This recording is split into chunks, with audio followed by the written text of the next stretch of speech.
being here today.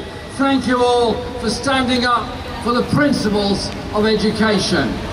I support this demonstration because college education is very, very important. It's the pathway to liberation for many of our young people. It's the pathway for older people to discover new things about themselves, new subjects, new opportunities, and indeed a career change if that's what they want to do. But it's also an area where many people work. And as a member of Unison and formerly a full-time official of a predecessor union, the National Union of Public Employees, I also pay tribute to all the staff that work in the colleges, the cleaners, the catering, the admin, as well as the lecturers and those that do the research, and the technical staff that are in those colleges. And I have to say, the way that the staff have been treated by this government is disgraceful, and the way that college lecturers have seen their conditions deteriorate over many years, and their treatment over this summer, which is why I, on behalf of the Labour Party, was proud to support the UCU in the actions it took to try to defend the pension rights of its members. But we live in a time when there's chronic underfunding of education, when too many very small children don't get the nursery place they need and deserve, which is why I'm determined that under a Labour government we will guarantee every child at least 30 hours nursery education from the ages of 2 to 4, because the inequalities begin very young in our lives. Children denied a preschool place end up underachieving in primary, secondary, and then sadly often don't end up anywhere near college or university as a result of that.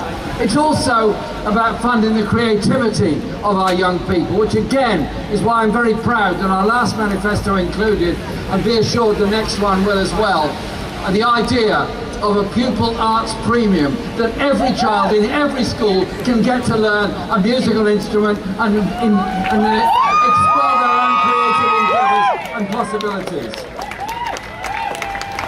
But it's also about what happens when youngsters leave school, going on to college, going on to sixth form, doing A-levels.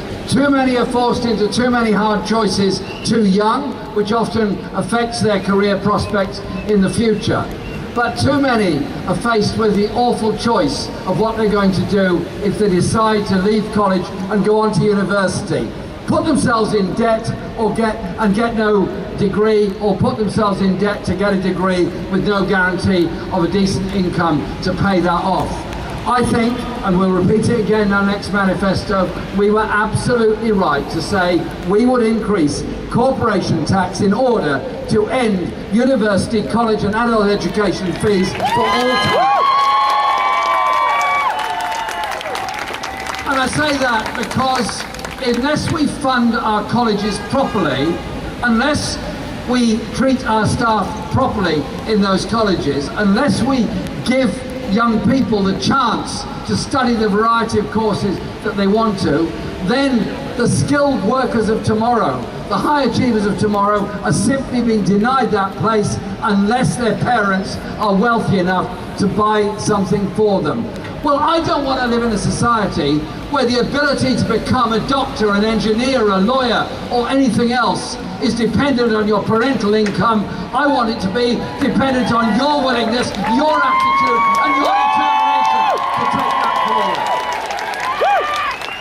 And so what we've had over quite a long time in this country is the diminution of the principle of free education. The idea that somehow or other, preschool you pay, post-school you pay, and gradually it squeezes in. And head teachers forced into difficult choices, and often putting quite heavy pressure on parents to collect money to support the school funds. Well, I look at it this way.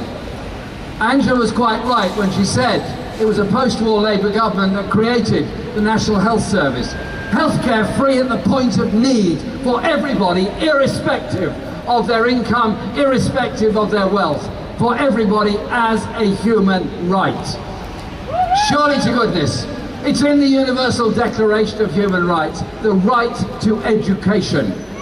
I want us to carry that through, and I want the legacy of the next Labour government to be a national education service, where we take the commodity out of education and put the principle and the right into education.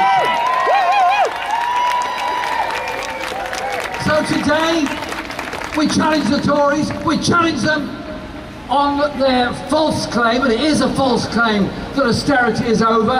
Ask that to anyone now faced with universal credit. Ask that to anyone teaching in an oversized class. Ask that to somebody on a housing waiting list with no prospect of getting somewhere. There is no end to austerity so long as this lot remain in office. Stand today for properly funded colleges and properly paid staff. Stand today for the principles of education for all as a right. What an incredible waste of resources it is to deny some people the education they need, deserve and can benefit from. If somebody doesn't get to be a nurse, doesn't get to be an engineer, then they lose, we all lose. If somebody is told that somehow or other taking an apprenticeship is a second choice compared to academic, I say wrong. The education and the skill levels are of equal value in both apprenticeships as well as university education. And we will campaign through our roadshows, through our campaigning, through our campaigning days for that principle of a national education service. Remove the commodity, input the right, inspire young people and older people to come together in that joy of creative learning, in that joy of collective achievement. That is the kind of society I want to live in, and I suspect it's the one you want to live in as well. Thank you very much.